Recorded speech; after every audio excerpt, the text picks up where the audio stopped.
ગોંડલના યુવાન રાજકુમાર જાટના રહસ્યમય મોત મામલે પોલીસે મોટો ખુલાસો કર્યો છે। પોલીસે અગાઉ જ દાવો કર્યો હતો કે રાજકુમારનું મોત અકસ્માતથી થયું હતું, પરંતુ મૃતકના પરિવારે હત્યાની આશંકા વ્યક્ત કરી હતી। એટલું જ નહીં, ગોંડલના પૂર્વ ધારાસભ્ય જયરાજસિંહના ઘરમાં લઈ જઈને માર મારવામાં આવ્યો હોવાનો ગંભીર આરોપ પણ લગાવ્યો હતો। બાદમાં પોલીસે જયરાજસિંહના ઘરના સીસીટીવીની સાથે બીજા 5 થી 6 સ્થળના સીસીટીવી જાહેર કર્યા હતા। યુવકના મોતને લઈને અનેક સવાલો ઉઠી રહ્યા હતા। રાજસ્થાનના જાટ નેતાઓએ સીબીઆઈ તપાસની પણ માંગ કરી હતી। જો કે હવે પોલીસે જેના કારણે યુવકનું મોત થયું એને જ પકડી પાડ્યા છે, જેમાં ખુલાસો થયો છે કે 4 માર્ચની રાત્રે પસાર થઈ રહેલી એક ખાનગી બસની ટક્કરથી યુવાનનું મોત થયું હતું। બસ ડ્રાઈવરે પણ આ વાતની કબૂલાત કર્યાનો પોલીસનો દાવો છે। 150 થી વધુ સીસીટીવી કેમેરાઓ એ જે 4 થી 5 કિલોમીટરનો વિસ્તાર છે તેની અંદર ચકાસવામાં આવ્યા।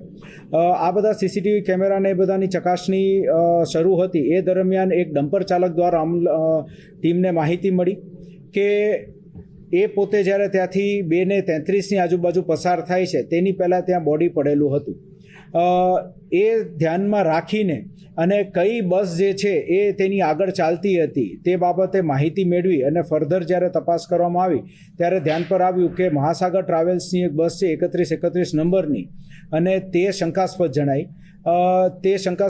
તેના આધારે તેની ટ્રીપની માહિતી મેળવી અને ડ્રાઈવર કોણ હતું તેની માહિતી મેળવી અને આગળ જૂનાગઢ પોલીસની પણ મદદ લઈને તે જે ડ્રાઈવર હતા તેની પૂછપરછ હાથ ધરવામાં આવી અને પૂછપરછના અંતે તે ડ્રાઈવર દ્વારા રાત્રિનો સમય હોય અને બ્રિજથી એ પોતે જ્યારે નીચે ઉતરતા હતા એ જ સમયે અચાનક જ તે આ વ્યક્તિ જે છે રોડની વચ્ચે ચાલ્યો જતો આવેલો હોય અને આંખ પર એને પ્રકાશ પડતા તેને દેખાણું નહીં અને તેનાથી ભૂલથી એક્સિડન્ટ થઈ ગયેલો હતું તેવી કબૂલાત આપવામાં આવી છે।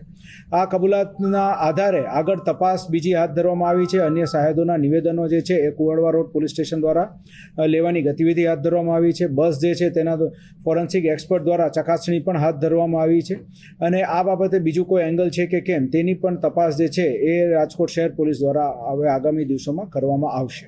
એટલે બસથી અકસ્માત થયો હોઈ શકે છે તે આપણે એક સંભાવના જે હતી તેના આધારે એક શંકાસ્પદ બસ જેટલી પણ હતી તેના બધા જ માલિકોની અને ડ્રાઈવરોની પૂછપરછ હાથ ધરી અને તેના પૂછપરછમાં આ જે આપણા આરોપી છે તેના દ્વારા જે કબૂલાત આપવામાં આવી તેના આધારે ડિટેક્શન થયું। આ જે અકસ્માત સર્જાયો ત્યારબાદ ડ્રાઈવર દ્વારા પોતાના માલિકને કોઈ જાણ નહોતી કરવામાં આવી અને તેણે પોતાના ક્લીનર જે છે તેને જાણ કરી કે કદાચ આ રીતનો એક બનાવ બની ગયેલો છે અને આપણે આગળ આની અંદર શું કરવું તો એ બાબતે પછી તે લોકો અમદાવાદ ખાતે પહોંચીને પોતાના જે માલિક છે તેને ડ્રાઈવર દ્વારા જાણ કરવામાં આવે છે કે રોઝડું આવી ગયું અને પછી કબૂલાત આપવામાં આવી કે હું ડરના માર્યો ખોટું બોલ્યો હતો અને ખરેખર એક વ્યક્તિ જે છે તેની સાથે ટક્કર થઈ હતી। મોટા ફોર વ્હીલરો અને ડમ્પર અને એવું બધું આપણે ગણીએ તો મોટા વાહનો જે છે એ આપણે અલગ અલગ 12 થી વધારે વાહનો નીકળ્યા હતા અને ટોટલ 46 જેટલા વાહનો એ 15 થી 20 મિનિટના સમયગાળામાં ત્યાંથી નીકળ્યા હતા। રાત્રિનો સમય હતો અને એના કારણે કોઈ લોકોને જાજો આઈડિયા નહોતો આવ્યો, થોડું બમ્પ જેવું આવ્યું હતું તેવું ક્લીનરનું કહેવાનું થાય છે, જેના આધારે તે જાગીને બહાર આવ્યો ત્યારે ડ્રાઈવર દ્વારા એને જાણ કરવામાં આવી।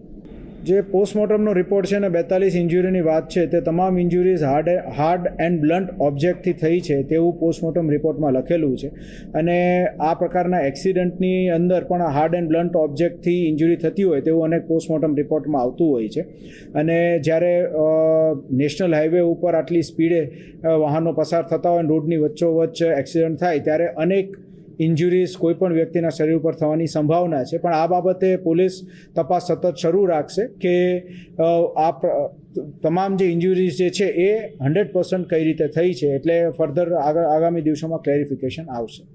જે જગ્યાએ બનાવ સ્થળ જે છે ત્યાં જે જગ્યાએ બનાવ બન્યો છે તેના કોઈ સીસીટીવી ફૂટેજીસ કોઈ પણ જગ્યાએ ઉપલબ્ધ નથી।